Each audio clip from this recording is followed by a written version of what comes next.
नमस्कार दोस्तों, आप लोगों का स्वागत है आपके अपने चैनल OneExam.in पर। मैं भरत सिंह राठौर।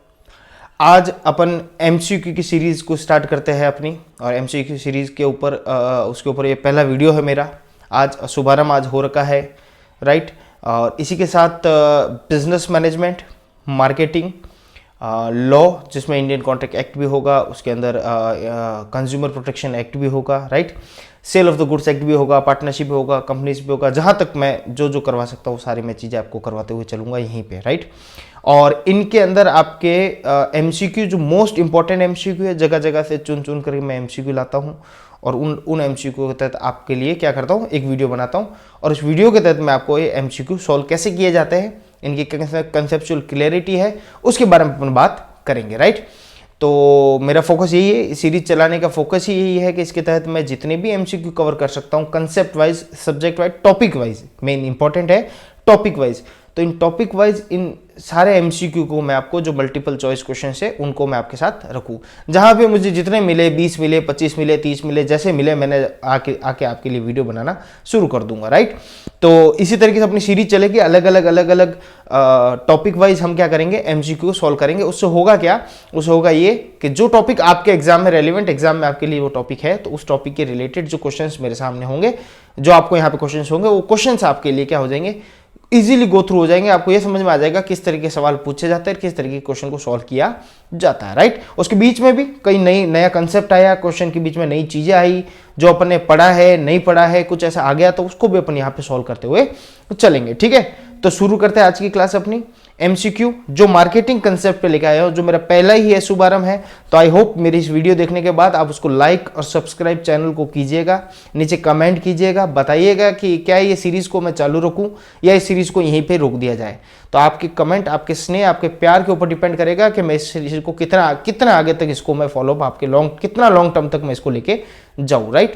तो मैं आपके कमेंट सारे देखूंगा, इंतजार करूंगा कि कितने आपके लाइक्स, कमेंट्स और व्यूज आते हैं, और प्लस सब्सक्राइब जरूर कीजिएगा चैनल को। और हम सारे जितने भी फैकल्टीज है इस टीम सी एजुकेशन इंस्टीट्यूट की, वो सारी की सारी आपके लिए ऐसी सीरीज स्टार्ट करने वाली है। Depend on your response, depends on your response. चलो शुरू करते हैं आज मार्केटिंग कंसेप्ट से, ठीक है। तो ये जो मैं सीरीज लाया हूं, ये पर्टिकुलर मार्केटिंग कंसेप्ट के लिए लाया हूं, यानी बेसिक। यहाँ पे अपन जो MCQ अपने सामने है वो क्या है, बेसिक मार्केटिंग कंसेप्ट के ऊपर बेसिस होंगे। किस पे होंगे, बेसिक मार्केटिंग कंसेप्ट, यानी मार्केटिंग की डेफिनेशन और इन लोगों को कवर किया हुआ है, ठीक है। अच्छा, कोई सर अगर सारे कवर नहीं हुए और कुछ आगे पीछे रह गया तो क्या करेंगे, तो कोई आपको चिंता करने की आवश्यकता नहीं है। हम क्या करेंगे, उसको और भी मार्केटिंग का दूसरा, अगर मुझे कहीं पे और मुझे 20-30 MCQ मिले तो मैं उसका और वीडियो बना दूंगा। आपको करना है कि आपको फटाफट वीडियो ही देखने हैं, राइट, ठीक है। तो मोस्ट इंपॉर्टेंट MCQ लेकर आए आपको, शुरू करते हैं आज की क्लास, ठीक है। पहला क्वेश्चन आपके सामने है, the term marketing refers to, the term marketing refers to, marketing term किससे प्रेरित या किन बातों को डिपेंडेंट करता है। तो एक एक ऑप्शन को पढ़िएगा। New product concept and improvement, क्या नए प्रोडक्ट कंसेप्ट ऑफ इंप्रूवमेंट के ऊपर बेसिस है। एडवर्टाइजिंग एंड प्रमोशन एक्टिविटी, ये मार्केटिंग का पार्ट है, क्या इसी के ऊपर बेसिस है। A philosophy that stresses customers value and satisfaction, ये कुछ मेल जोल तो रखता है। जब मार्केटिंग मैंने आपको पढ़ाया था, बताया था वांट्स और consumer satisfaction, the most important aim of marketing is to consumer satisfaction, यानी कंज्यूमर की सेटिस्फिकेशन हमारे लिए सबसे इंपॉर्टेंट एस्पेक्ट रहेगा मार्केटिंग को पढ़ते समय, राइट। तो उसी चीज को हम डिपेंडेंट करते हुए, तो ये तीसरा जो ऑप्शन मुझे लग रहा है, चौथा पहले प्लानिंग सेल्स कैंपेनिंग, क्या सेल्स कैंपेनिंग करना ही मार्केटिंग है, नहीं, मार्केटिंग के सारे हिस्से, ये भी हिस्सा है, ये भी हिस्सा है, ये भी हिस्सा है, मार्केटिंग का हिस्सा है, लेकिन द मोस्ट इंपॉर्टेंट जो है हमारा वो है कंज्यूमर का सेटिस्फिकेशन, और उसके साथ साथ कंज्यूमर की वैल्यू हमारे अंदर इंक्रीज होती जाए। तो इसका आंसर क्या है, इसका आंसर हो जाएगा sir a philosophy that states consumer value and satisfaction, right. तो हम इसको क्लिक करते हुए चलेंगे। चलो नेक्स्ट क्वेश्चन।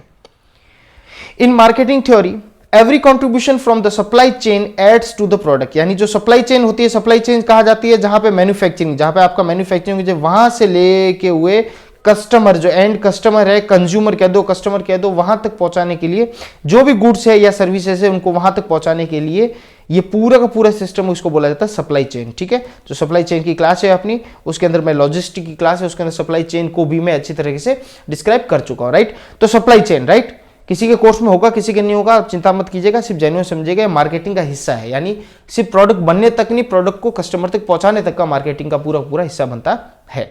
तो मैन्युफैक्चरिंग से लेकर कस्टमर यानी कंज्यूमर के डोर स्टेप तक किसी गुड्स को पहुंचाना, उसके बाद भी आफ्टर सेल सर्विसेज, याद रखना आफ्टर सेल सर्विसेज भी किसका काम है, जिसमें सप्लाई चेन मैनेजमेंट का है। तो बोलता है in marketing theory every contribution from the supply chain adds to the product. तो प्रोडक्ट में क्या चीज को ऐड करेगा, जब एवरी कंट्रीब्यूशन जो सप्लाई चेन का होगा वो, एक मिनट दीजिएगा मुझे जी,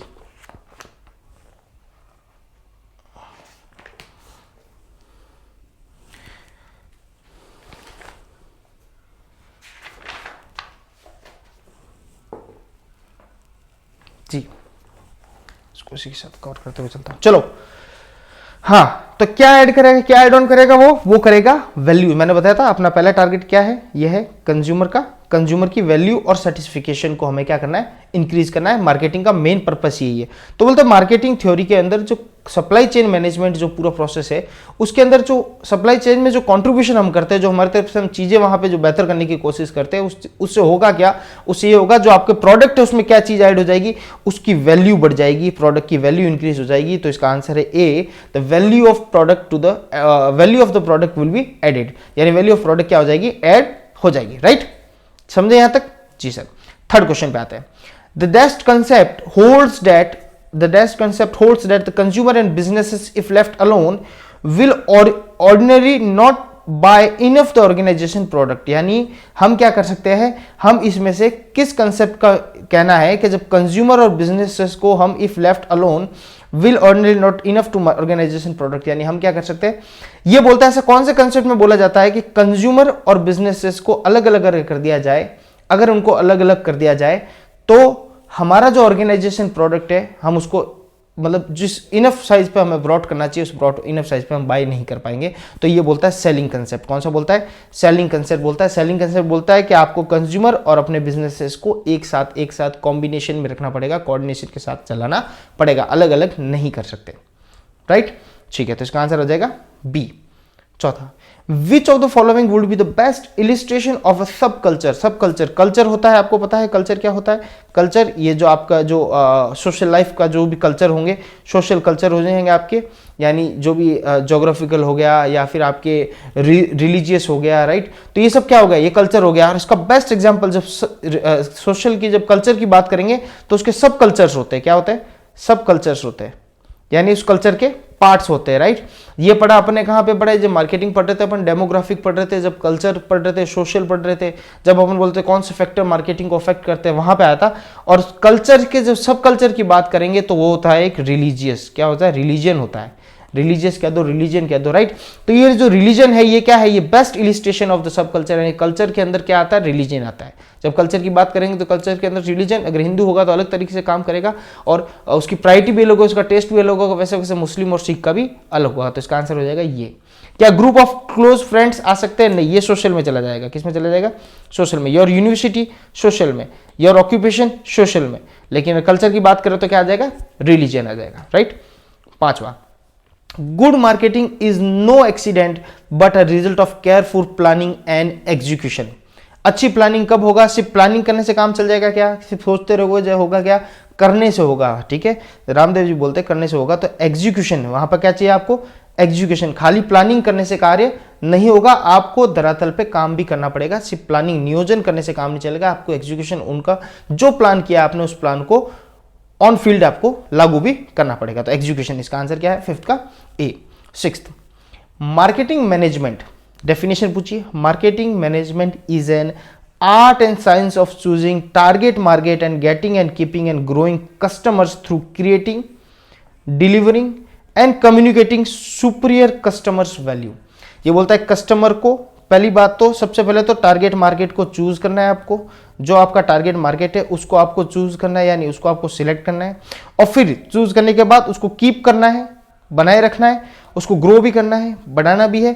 किसको, इस टारगेट मार्केट के कस्टमर्स को। इस टारगेट मार्केट के कस्टमर्स को कैसे बढ़ा सकते हैं, कैसे ग्रो कर सकते हैं, कैसे कीप, कैसे होल्ड करके रख सकते हैं, थ्रू क्रिएटिंग, डिलीवरिंग और कम्युनिकेटिंग, क्रिएटिंग, डिलीवरिंग और कम्युनिकेटिंग। हमें क्या करना है, बनाना है, डिलीवर करना है उन्हें तक, और उनसे कम्युनिकेट करना है, उनकी बातों को सुनना है। किनको, highest customer, superior customer values, मतलब हाई कस्टमर वैल्यूज उनके साथ बना के रखनी है हमें।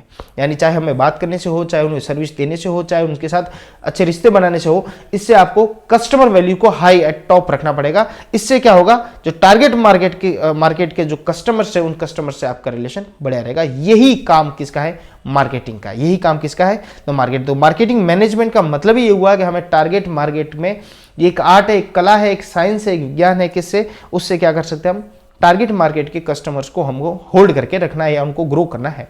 कैसे, through high customer value, to high customer value, right. तो इसका आंसर हो जाएगा सी, राइट। अब देख लो मैनेजिंग, इसका ऑप्शन दूसरे भी देख लो, तो मैनेजिंग द मार्केटिंग प्रोसेस, क्या मार्केटिंग प्रोसेस को मैनेज करना ही मार्केटिंग मैनेजमेंट है, इसका हिस्सा है, लेकिन ये ही कह सकते हैं नहीं। Monitoring the profitability of companies product and services, बिल्कुल नहीं। Developing marketing strategy to move forward, marketing strategy को ना आगे बढ़ने के लिए, बिल्कुल इसका पार्ट है, लेकिन यही है, हम नहीं कह सकते। एक परफेक्ट डेफिनेशन यहां पे निकल के आती है मार्केटिंग मैनेजमेंट की। 7th, marketers often uses the term dash to cover the various grouping of customer।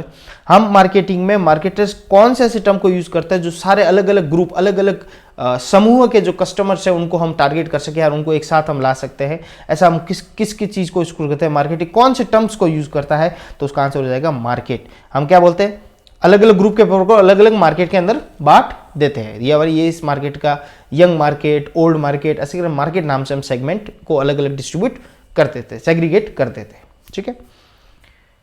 Adding new features to the product is advocated by which of the approaches. अगर किसी product के अंदर नए फीचर्स, न्यू फीचर्स आपको add करना है तो ये कौन सी अप्रोचेज है, तो सीधी बात प्रोडक्ट की बात होती है तो ये प्रोडक्ट अप्रोच है, ना कि प्रोडक्शन, ना कि मार्केटिंग, ना कि सेलिंग है। ये किसका अप्रोच है, प्रोडक्ट अप्रोच है। Which of the following is not, है यहां पे क्या लिखा हुआ, not considered a type of reseller. Reseller के टाइप में नहीं माना जाएगा। क्या होलसेलर रीसेलर होता है, बिल्कुल, मैन्युफैक्चरर खरीदता है फिर आगे बेचता है तो रीसेलर हो गया। क्या रिटेलर, बिल्कुल ये भी आगे बेचता है। क्या डिस्ट्रीब्यूटर होता है, बिल्कुल डिस्ट्रीब्यूटर का काम यही है, आगे से आगे सप्लाई चेन को मेंटेन करना, तो ये भी रीसेलर। लेकिन एक मैन्युफैक्चरर रीसेलर नहीं होता, क्योंकि वो चीज़ों को मैन्युफैक्चर करता है, बनाता है, वो किसी से खरीदता नहीं है, वो बनाता है और फिर आगे बेचता है, तो वो रीसेलर नहीं कहलाएगा, वो सिर्फ सेलर कहलाएगा। 10वां, when a company distributes its product through a channel structure that includes one or more reseller, it's known as. जब कंपनी किसी चैनल स्ट्रक्चर से मार्केट में माल अपने बेचता है, बेचान करता है, और उसके अंदर एक से अधिक रीसेलर हो, तो उसको क्या कहा जाएगा, उसे कहा जाएगा इनडायरेक्ट मार्केटिंग। क्या कहा जाएगा, इनडायरेक्ट मार्केटिंग। यानी डायरेक्ट कंपनी मार्केट में कस्टमर को नहीं बेच रहा, बीच में कई दलालों के द्वारा बेच रहा, कई रीसेलर के द्वारा बेच रहा, तो उसको बोलते हैं इनडायरेक्ट मार्केटिंग। डायरेक्ट मार्केटिंग होता है तो डायरेक्ट मल्टी लेवल क्या होता है, कंपनी के अलग अलग लेवल होते हैं, उस लेवल के तहत मार्केटिंग होती है। और इंटीग्रेटेड मार्केटिंग मतलब कंपनी आपस में ही सारे क्या होते हैं, इंटीग्रेटेड होता है। दैट मीन्स एक कंपनी, इस कंपनी का ही पार्ट एक तो होता है, कंपनी क्या करती है, बनाने वाली कंपनी, उसी कंपनी का दूसरा पार्ट होता है क्या, बेचने वाली कंपनी, सेल करने वाली कंपनी, राइट। तो यहाँ पे क्या इंटीग्रेटेड, यानी उसका माल इससे खरीदेगा, इसका ये माल वो अगला बेचेगा, यानी कि आपके बीच में, इनके बीच में क्या है, इंटीग्रेटेड पैचअप है, इंटीग्रेटेड चीज, यानी अपना प्रोडक्ट भी बेचेगा ये। जैसे फॉर एग्जांपल दे देता हूँ मैं, बाटा का एग्जांपल दे देता हूँ। बाटा क्या करेगा, अपने शूज भी बेचेगा, उसके साथ साथ क्या करेगा, नाइकी के शूज भी बेचेगा। ये क्या कहते हैं, इंटीग्रेटेड मार्केटिंग करते हैं, राइट, ठीक है। 11वां, anything can be offered to a market for attention, acquisition, use and consumption that might satisfy a want and need. जब वांट्स और नीड को सेटिस्फाई किया जाता है, उसे क्या बोला जाता है, उसे बोला जाता है सर प्रोडक्ट बोला जाता है। जब किसी की वांट्स और नीड्स, दोनों वांट्स, उसकी चाहत और उसकी नीड्स को सेटिस्फाई करते हैं, वही तो प्रोडक्ट होगा, वो उसके लिए क्या हो जाएगा, प्रोडक्ट होगा। हमें ये प्रोडक्ट चाहिए जैसे मेरी वांट्स और नीड दोनों क्या हो, सेटिस्फाई हो जाए।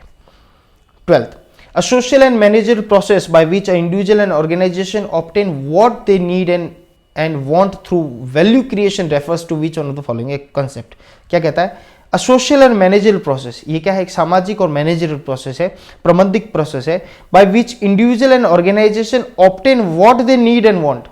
इसके द्वारा जो ऑर्गेनाइजेशन या इंडिविजुअल है वो क्या ऑब्टेन कर सकते हैं, what they need and want, वो उनको क्या चाहिए वो हासिल हो सके, किससे, सोशल और मैनेजर प्रोसेस को। तो इस वैल्यू क्रिएशन को, थ्रू वैल्यू क्रिएशन, इसको क्या कंसेप्ट बोलते हैं? इसकी सीधी सी बात है, जब सोशल एंड मैनेजर प्रोसेस से आप अपनी वांट्स और नीड्स को, जब ऑर्गेनाइजेशन, संगठन या किसी एक इंडिविजुअल अपनी वांट्स एंड नीड को सेटिस्फाई कर ले या उसको हासिल कर ले, तो उसे कहा जाता है, इस कंसेप्ट को, इस अप्रोच को, इसको बोला जाता है, इसको बोला जाता है आपका मार्केटिंग अप्रोच, राइट? क्या बोला जाता है? Marketing approach. कि मार्केटिंग और तो कोई ऑप्शन दिख नहीं रहा है, देखो सेलिंग में क्या सोशल और मैनेजर प्रोसेस ही यूज होंगे? नहीं। एडवर्टीजिंग नहीं, एडवर्टीजिंग आप कॉमर्शियल पर्पस है। बार्टर एक के बदले में दूसरा देना, उसके बदले आपस में करना। लेकिन मार्केटिंग में सारी चीज आ जाती है, जिससे क्या होता है, इंडिविजुअल या ऑर्गेनाइजेशन अपनी नीड्स और वांट को क्या कर सकते हैं, सेटिस्फाई कर सकते हैं, या उसको उसकी फुलफिलमेंट कर सकते हैं। 13, the task of any business is delivered to dash at profit, यानी किसी बिजनेस का कोई भी टास्क हो, वो टास्क बिजनेस का is to deliver dash at the profit, यानी किस पे जाके वो डिलीवर्ड हो जाता है, वो कंज्यूमर वैल्यू। जब उसकी कस्टमर वैल्यू बढ़ जाती है तो ऑटोमेटिकली उसका प्रॉफिट भी बढ़ जाएगा। ये अपना मार्केटिंग का कंसेप्ट है, यानी आपको क्या करना है, हायर कस्टमर वैल्यूज को बढ़ाना है। चौथा, buying goods and services for the further processing, किसी गुड्स और सर्विसेज को बाय करना फॉर द फर्दर प्रोसेसिंग, आगे प्रोसेस करने के लिए, और for use in the production process, या किसी प्रोडक्शन प्रोसेस में जैसे रॉ मटेरियल परचेज करते हैं। Refers to the which of the following market, तो इसे क्या बोलते हैं, इसको बिजनेस मार्केट बोला जाता है, जिसमें हम क्या करें, जिसमें हम ये करते हैं कि जब हम गुड्स और प्रोडक्ट को लेते हैं, जैसे कि अगर महिंद्रा की बात करते हो, महिंद्रा कंपनी कार बनाती है और कार बनाते समय उसको पार्ट्स की जरूरत हो तो वो किसी और कंपनी के पार्ट्स को इंक्लूड कर देती है। ये दूसरी कंपनी के पार्ट्स क्यों खरीद रही है? ताकि इसका जो एक पार्ट है, जो इसका प्रोडक्शन सिस्टम है, वो पूरा प्रोडक्शन प्रोसेस क्या हो, उसमें ये यूज आ सके। तो इसे बोला जाता है बिजनेस मार्केटिंग। एक बिजनेसमैन दूसरे बिजनेस से चीजें खरीदता है, राइट जी सर। कंज्यूमर मार्केटिंग, जिसमें तो कंज्यूमर को हम बेचते हैं। गवर्नमेंट मार्केटिंग, जिसमें गवर्नमेंट, सरकार हमसे कोई चीज खरीदती है और सरकार को हम बेचते हैं। और इंटरनेशनल मार्केट, जब हम boundaries, beyond the boundaries of the country कहीं बेचते हैं तो उसे इंटरनेशनल मार्केटिंग कहा जाता है। 15 question number, dash is the study of how individual, group and organisation select, buy, use, select करते हैं, बाय करते हैं, यूज करते हैं, डिस्पोज करते हैं goods and services, idea, experience to satisfy the needs and wants. कि इंडिविजुअल, ग्रुप या ऑर्गेनाइजेशन किस स्टडी के तहत ही क्या करते हैं, हम उसको बाय कैसे करेंगे, उसकी यूज करने का प्रेफरेंस क्या रहेगा, उनका टेस्ट क्या रहेगा, उनका एक्सपीरियंस क्या रहेगा किसी गुड्स और सर्विसेज के लिए। तो ये क्या, किससे पता चलता है? ये पता चलता है कंज्यूमर बिहेवियर से। किससे? Consumer behaviour. कंज्यूमर बिहेवियर पर भी मेरे एमसीक्यू सीरीज आ जाएगी। तो यहाँ पे एक क्वेश्चन आ गया तो उसको समझे। कंज्यूमर बिहेवियर एक स्टडी है जिसे हमें इंडिविजुअल, ग्रुप या ऑर्गेनाइजेशन का ये पता चलता है कि किस प्रकार से गुड्स को बाय करेंगे, सिलेक्ट करेंगे और यूज करेंगे वो गुड्स और सर्विसेज से। उनके एक्सपीरियंस, उनके आइडियाज, उनके गुड्स और सर्विस करने, यूज करने के तरीके, उनके नीड्स और वांट के ऊपर बेसिस ये एक स्टडी होती है कंज्यूमर बिहेवियर, राइट। ठीक है, इसके ऊपर वीडियो भी मेरा अवेलेबल है। 16 number question, if performance meets customers expectation, यानी ये परफॉर्मेंस है, ये एक्सपेक्टेशन है, एक्सपेक्ट इतना कर रहे थे, ये परफॉर्मेंस है, अगर ये दोनों मीट हो जाती है, यानी ये दोनों एकदम बराबर हो जाती है, उसी को तो सेटिस्फिकेशन कहते हैं हम।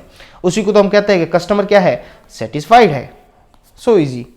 17, which one of the following factor relate to the family that influence consumer behavior, यानी कंज्यूमर बिहेवियर जो भी मैं बोलता है स्टडी है, उस स्टडी में कौन सा ऐसा फैक्टर है जो सबसे ज्यादा इफेक्ट करता है, रिलेटेड टू फैमिली, वो फैमिली से रिलेटेड हो, ऐसा कौन सा ऐसा बिहेवियर है जो इफेक्ट करता है, वो है सोशल। क्या है? सोशल, यानी आपके घर में बैठ के आप सोशली अपनी फैमिली से बातें कर रहे हो, बातें करते करते सोशल की फैमिली के किसी बिहेवियर से आपके बिहेवियर, कस्टमर के प्रोडक्ट खरीदने के बिहेवियर को अफेक्ट करता है। जैसे आपको बाइक खरीदनी है तो फैमिली बोलते हैं नहीं, आपको हीरो होंडा की ही खरीदनी है, आपको स्प्लेंडर ही खरीदनी है, तो आप किसी और पल्सर वल्सर इस पर नहीं जा पाओगे, क्योंकि फैमिली का जो प्रेशर आपके ऊपर वो अफेक्ट करेगा आपको। तो इसे बोला जाता है सोशल फैक्टर बोला जाता है। क्या बोला जाता है? सोशल फैक्टर बोला सकता है, राइट।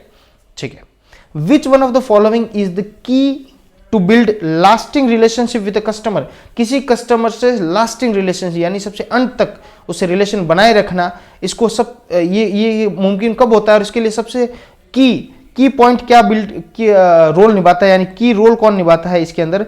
की रोल निभाता है आपका कस्टमर सेटिस्फिकेशन। जब कस्टमर सेटिस्फाई होगा तो लास्टिंग आपके साथ रिलेशन उसका बना रहेगा। सिंपल सी बात, कोई भी एमसीक्यू अभी तक हार्ड नहीं आए, सब बहुत ज्यादा ईजी है, बहुत ज्यादा आसान आए, राइट।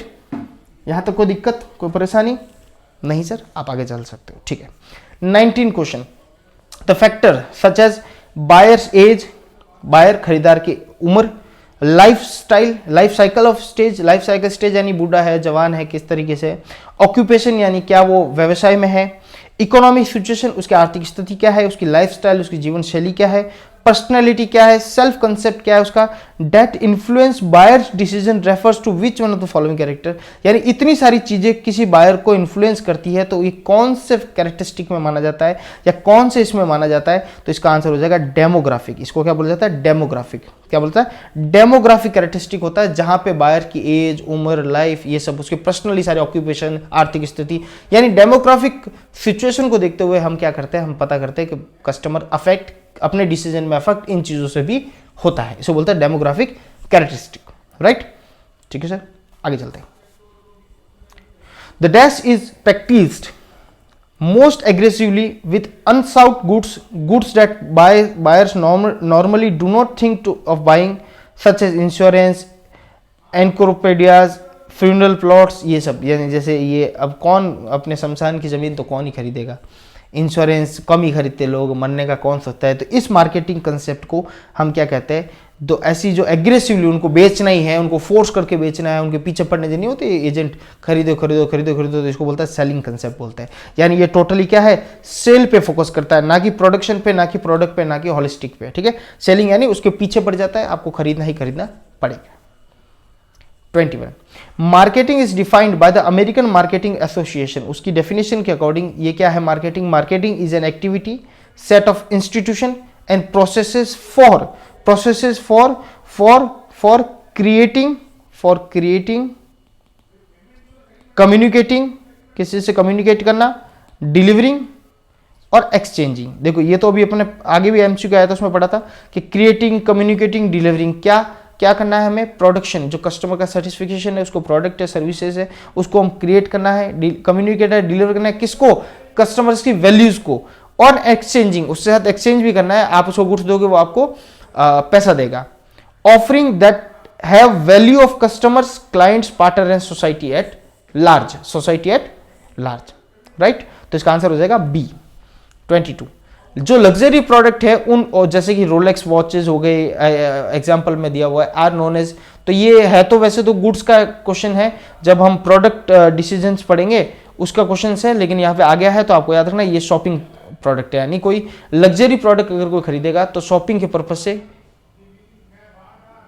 खुशी के मतलब शॉपिंग करने जाता है, इस तरीके से उसको जरूरत नहीं है इन चीज़ों का, एसेंशियल आइटम नहीं है ये, लेकिन लग्जरीज है, जैसे वॉचेज होगी या कोई और महंगी गाड़ी होगी इस तरीके की, तो इनको शॉपिंग प्रोडक्ट बोलते हैं। प्रोडक्ट डिसीजन के एमसीक्यू आएंगे तब करेंगे, और उस लेक्चर आप देख सकते हो प्रोडक्ट डिसीजन वाला मेरा। ठीक है, which of the following is not, यहाँ पे नॉट लिखा हुआ है, included as a basic idea in the definition of marketing concept. Marketing concept की डेफिनेशन में ये बेसिक आइडिया के अंदर ये इंक्लूड नहीं होते। देखो, प्रॉफिट कमाना मार्केटिंग का हिस्सा होता ही है, प्रोडक्टिविटी भी मार्केटिंग का हिस्सा है कि आप ज्यादा से ज्यादा इकोनॉमिकल इफेक्टिव प्रोडक्टिविटी करो, कंज्यूमर सेटिस्फिकेशन तो मस्ट है, लेकिन टोटल कंपनीज एफर्ट ये कहीं मार्केटिंग के अंदर इफेक्ट नहीं करता। ये मोटिवेशन के अंदर, मैनेजमेंट के अंदर काम आता होगा, मार्केटिंग मैनेजमेंट में ये चीजें नहीं आती। मार्केटिंग कंसर्न बोलता है प्रॉफिट, प्रोडक्टिविटी और कंज्यूमर सेटिस्फिकेशन, उनकी संतुष्टि। 24 the controllable variable a company puts together to satisfy a target group is called as. जो ऐसे टारगेट ग्रुप्स है जहां पे कंपनी क्या कर सकती है, सेटिस्फाई कर सकती है उन टारगेटेड ग्रुप्स को बाय कंट्रोलेबल वेरिएबल। कंट्रोलेबल यानी ऐसे वेरिएबल, ऐसी चीजें जिनको कंट्रोल कर सकती है कंपनी, अनकंट्रोलेबल नहीं है, वो कंट्रोल हो सकती है। ऐसी वो कौन सी चीजें होती है, वो होती है मार्केटिंग मिक्स, राइट। ये पढ़ा था मार्केटिंग मिक्स, जिसमें 4 P है आपके, फिर 3 P और ऐड हो जाते हैं, राइट। तो 4 P है, 4 P में क्या क्या है, प्राइस, प्लेस, ये आपका प्रमोशन और प्रोडक्ट। ठीक है, प्राइस प्लेस प्रमोशन प्रोडक्ट, याद रखना, आगे क्वेश्चन हो रहे हैं। विच of the following is not a element of marketing mix. अब बता दो इनमें से एलिमेंट कौन सा नहीं है। देखो, प्रोडक्ट अभी बताया, प्राइस भी पढ़ लिया, अब दो में कंफ्यूज होगा आपको, एक डिस्ट्रीब्यूशन और टारगेट मार्केट। याद रखना, डिस्ट्रीब्यूशन में यानी प्लेस। जब प्लेस मार्केटिंग मिक्स जब पढ़ते हैं अपन, प्लेस की बात करते हैं, उसके अंदर जो तीसरा पी आपका प्लेस है, उस प्लेस के अंदर डिस्ट्रीब्यूशन भी इंक्लूड होता है। तो इसका आंसर क्या हो जाएगा, टारगेट मार्केटिंग। टारगेट मार्केटेड ऐसा कोई भी कंसेप्ट इन मार्केटिंग मिक्स के अंदर जो पी है, उन पी के अंदर टारगेट मार्केट करके कोई कंसेप्ट नहीं है। तो याद रखना, यहाँ पे कंफ्यूज नहीं होना। डिस्ट्रीब्यूशन और प्रोडक्ट मार्केट में आपके दिमाग में आएगा 3, सर ने तो 4 पी बताए थे, इसमें 2 पी तो दिख गए, बाकी ये 2 नहीं है, इसमें से कौन सा हो सकता है। तो 50-50 जो कौन बनेगा करोड़पति वाला ऑप्शन यहाँ पे नहीं है। तो आपको दिमाग में लगाना थोड़ा सा टेक्निकल है कि डिस्ट्रीब्यूशन किस में आता है, प्लेस के अंदर आता है। प्लेस का मतलब ये होता है कि सही जगह, सही at the right time, right product at right place to the right customer, ठीक है। तो उसको बोलता है डिस्ट्रीब्यूशन, राइट। 26वां, in relationship marketing firm focus on dash relation with dash, यानी रिलेशनशिप के अंदर मार्केटिंग किस पे फोकस करता है, मार्केटिंग फोकस करता है long term relationship with suppliers. जो हमारा सप्लायर्स है, जो हम माल रॉ मटेरियल और सारे दे रहा है, उसके साथ हमारा क्या हो, long term, long lasting relationship हो। तो रिलेशनशिप मार्केटिंग फर्म कैसी करती है, focus on long term relationship with suppliers, right. Short term relationship customer and supplier, नहीं, शॉर्ट टर्म तो कर ही नहीं सकता, शॉर्ट टर्म तो वहां कहीं रखना ही नहीं है। Long term with customer, customer के साथ भी है लेकिन सप्लायर के साथ भी है, यानी यहाँ पे दोनों आगे, with supplier and customer, supplier and customer. तो मोस्ट अप्रोप्रिएट आंसर क्या हो जाएगा, ये हो जाएगा। वैसे तो ये भी सही है, लेकिन कस्टमर सप्लायर दोनों के साथ रखने हमें।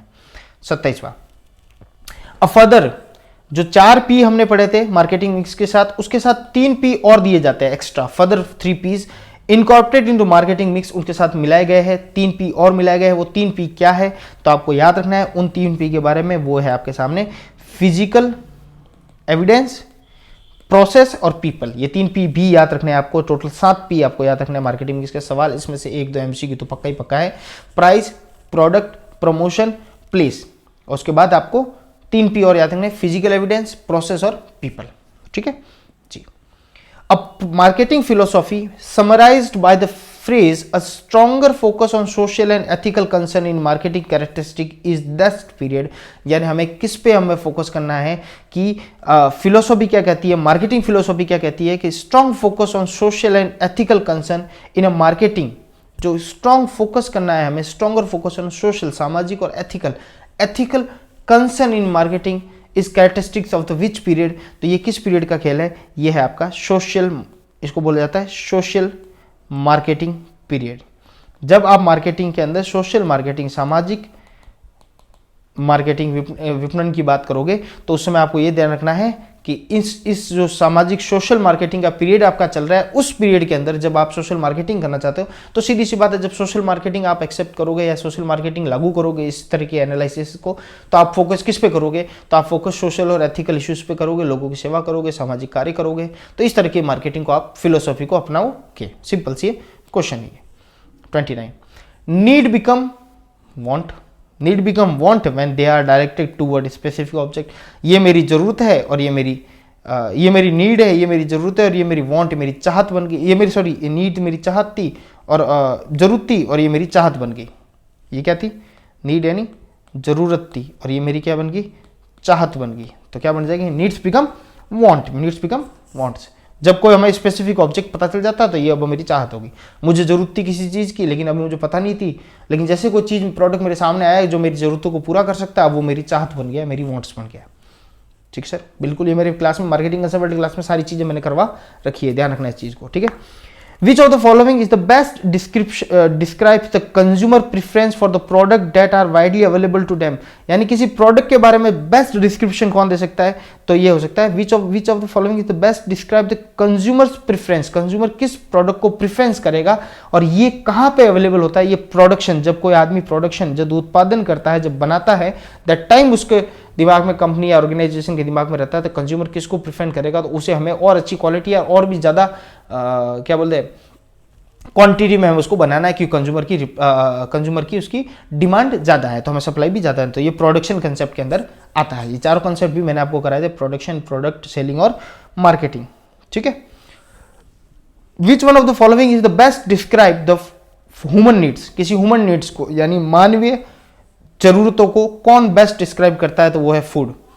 क्या फ्रेंच फ्राइज करता है, ऐसे डाला हुआ क्वेश्चन टाइम पास के लिए मैंने, फ्रेंच फ्राइज करता है कि बर्गर करता है, पिज्जा नहीं करता। ये जरूरतें नहीं है, ये जरूरतें नहीं है, ये लग्जरी आइटम है, ये खा लोगे मजा कर लेंगे। फूड क्या है हमारे, रोटी कपड़ा मकान, ये हमारी क्या जरूरत है। Price is the only element in the marketing mix. Marketing mix के अंदर पी है एक, इज दैट प्रोड्यूस, जो किसके रिलेटेड है, वो है रेवेन्यू के रिलेटेड है। क्या प्लेस रेवेन्यू के रिलेटेड है, नहीं सर, ये गुड्स के रिलेटेड, सर्विसेज के रिलेटेड। प्रोडक्ट, ये भी सर गुड्स खुद प्रोडक्ट इसका नाम है। ये हो गया, प्राइस हो गया, और क्या था, प्राइस, प्लेस, प्रोडक्ट और प्लेस यानी प्लेसमेंट है ना, इसको प्लेसमेंट कह दो, प्लेस कह दो, एक बात है। प्रोडक्ट और क्या था, ये देखो 4P मैं खुद ही भूल गया। इतने सारे क्वेश्चन हो जाते हैं ना तो थोड़ा कन्फ्यूजन हो जाता है। प्रमोशन हो गया, प्रमोशन, राइट, और क्या हो गया, प्रमोशन, ठीक है, प्रमोशन, प्राइस, प्लेस और प्रमोशन, राइट। तो ये सब ये है, ये 4P है। इन चारों P में एक ही है जो किसके रिलेटेड, रेवेन्यू के रिलेटेड, वो है प्राइस। सिंपल सा क्वेश्चन। इतने सारे P हो जाते हैं, इससे कंफ्यूजन होता है, थोड़ा हो ही जाता है। द एग्रेसिव सेलिंग, जिसमें एग्रेसिव सेलिंग यानी जबरदस्ती सेलिंग की जाए, is a characteristic of which of the following concept of the marketing. तो मैंने आपको बताया था जब एग्रेसिव सेलिंग की बात आएगी तो एग्रेसिव सेलिंग हमेशा किसका रहेगा, सेलिंग कंसेप्ट रहेगा। और सेलिंग कंसेप्ट में क्या होता है, एग्रेसिव सेलिंग की जाती है। अपन पहले भी पढ़ चुके हैं, इंश्योरेंस वाला जस्ट ऊपर, फ्यूनरल वाला। A company designs the product with little or no input from customer, the company is practicing which of the following concept. जब कस्टमर के किसी इनपुट को ध्यान में नहीं रखा जाए, या कस्टमर की नीड्स को यार इसको ध्यान में नहीं जाए, और कंपनी प्रोडक्ट अपनी तरफ से बनाए, तो इसे बोला जाता है प्रोडक्ट कंसेप्ट। प्रोडक्ट कंसेप्ट यानी कंपनी कुछ अपनी तरफ से देना चाहती है और कस्टमर्स के इनपुट को नहीं लेती, या लेती भी तो बहुत ज़्यादा कम लेती है और अपनी तरफ से देती है। तो ये किसका कंसेप्ट है, ये प्रोडक्ट कंसेप्ट का रूप है। Which of the following is 4P of the marketing mix involves decision regarding channel, देखना ये वो सवाल आ गया उसके related, regarding channels coverage, assortments, location, inventories और ट्रांसपोर्ट। ये कौन से P के हिस्से है, ये जो हिस्से है कौन से P के, यानी मैंने बोला था एक गुड्स को दूसरी गुड्स तक पहुंचाने के, तो ये कौन से इसके हिस्से है, तो याद रखना प्लेस के। ये प्लेस का बताया था मैंने, जहां पे डिस्ट्रीब्यूशन को भी मैंने इसके अंदर इंक्लूड किया था ऊपर वाले MCQ के अंदर। तो ये 4P आपके सामने देख लेना, गलत तो नहीं है, प्रोडक्ट, प्राइस, प्लेस और प्रमोशन, राइट। तो ये 35 क्वेश्चंस आज की क्लास के हमारे यहाँ खत्म करते हैं। क्यों MCQ सीरीज स्टार्ट करी है अपने, उसका पहला लेक्चर है। आई होप आप लोगों का प्रेम और स्नेह मुझे बताएगा कि मुझे इसको कितनी स्पीड से, कितने और ज़्यादा लेक्चर्स इसके लाने हैं, वो सब डिपेंड करेगा आपके प्यार और स्नेह पर, राइट। तो नीचे कमेंट्स जरूर कीजिएगा, वीडियो कैसा लगा ये भी बताइएगा, हेल्पफुल रहा कि नहीं आपकी ये भी बताइएगा। और टेलीग्राम पे आप किसी भी तरह के कोई भी आपकी प्रॉब्लम्स हो वो मेरे टेलीग्राम चैनल पे आप मुझसे पूछ सकते हो, ग्रुप डायरेक्ट पूछ सकते हो, राइट। और ऐसे ही प्यार देते रहिएगा टीम से को। बहुत बहुत धन्यवाद, मिलते हैं MCQ सीरीज सेकंड क्लास में। बहुत बहुत धन्यवाद।